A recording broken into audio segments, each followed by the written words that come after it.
Hey guys, so I recently quit smoking weed, and it actually was the first day that I quit was the somewhere to the end of the 19th of April, but it was only in the middle of April, so I don't really count that day. It was only half the day that I quit. So the day that I officially quit, I would say, is for 420. And surprisingly enough, the withdrawals weren't too bad. I only experienced loss of appetite and a lot of night sweats one day. So I was sweating a lot at night, and apparently that's a common symptom.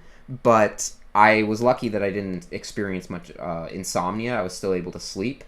But I think that this is a really good step for me because I felt like I was just smoking, and I only smoke oils, so butter or shatter, just to keep my lungs healthier.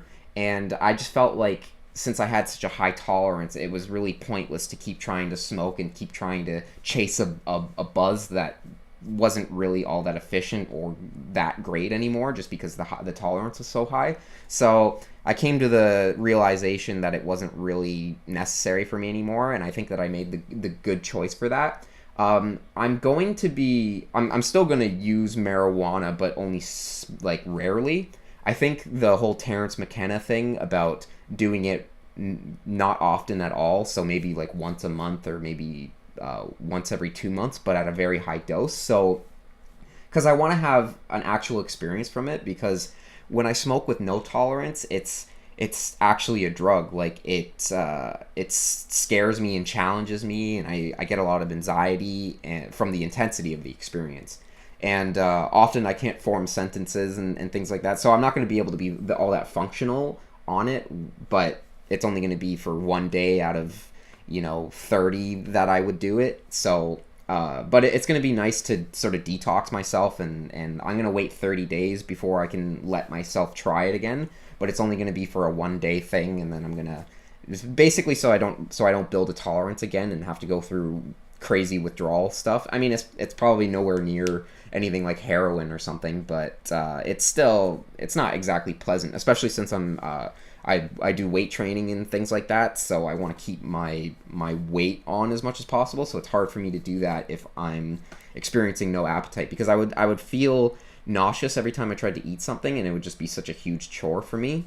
But I think that's over, and my appetite's getting back. I had a big bowl of wings, and that was pretty good, and I enjoyed it and was able to get it down really easily without vomiting or without getting nauseous. So I'm pretty much back to normal. And honestly, sobriety feels pretty much the same as a heavy tolerance of weed, because I was pretty much sober, because the tolerance was so high, it wasn't really affecting me, or it would affect me for like 10 minutes, but very low amounts. So there's just not really any point to it, I think.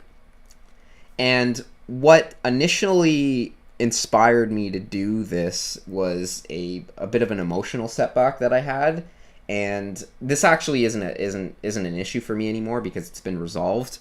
Basically, I was worried that I wasn't going to see someone that I really cared about anymore because they were moving out of my friend's apartment, and that's the only way that I was able to see them for a while, and I didn't.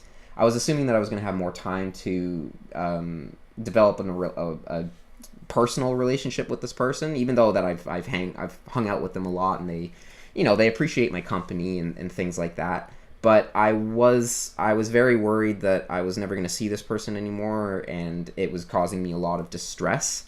So I ended up reaching out to them and telling them that I missed this person, and she got back to me and told me that she misses me and appreciates me, and I was the only one that was checking to see if she was okay after everything that happened. So she said that she really appreciates everything that I've done, and that I've cared, and things like that. So we made plans that once everything's settled for her, we can actually meet up and chill one on one, because I let them know that I regretted not talking to them more while I had the chance, and it was only because I didn't want to bug them too much. I didn't want to be a pest or anything, but that's usually a personality flaw for me. I think is that I end up not really not really interacting with people because I'm scared that they're not going to accept me.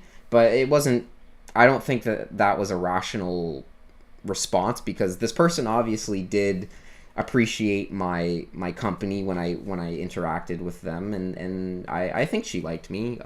Well, I have reasons to believe that, but yeah, now I'm happy again, because I feel like I'm not gonna lose someone that I really care about. So I think that's a really good thing, and that's basically what happened with me. So I think I'm doing really well again. There's nothing much of a real problem in my life now that I can sort of focus on just being productive and using this sobriety, I guess, as something that, because it's going to be nice that I won't be getting as tired as much, because that was a big criticism that I had of weed, is that it made me too tired, so I would end up I feel like that took away from my ability to work on things, even though that it made like piano practice less monotonous. But I'm at the point where it's so engaging and fun that I don't really need weed for it. So I think that only on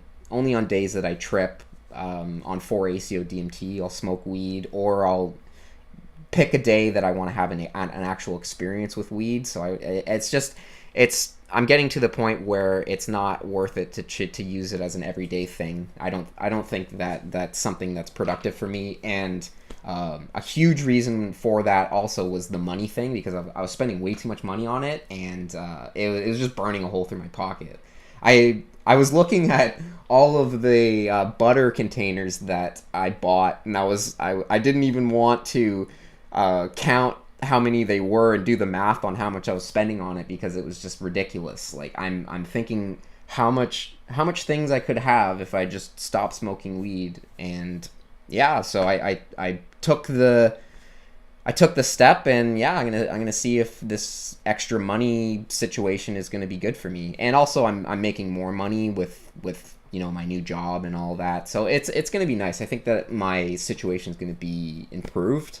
And yeah, hopefully I can do something with all those improvements, and bring more value to you guys and my channel. And yeah, that's pretty much it.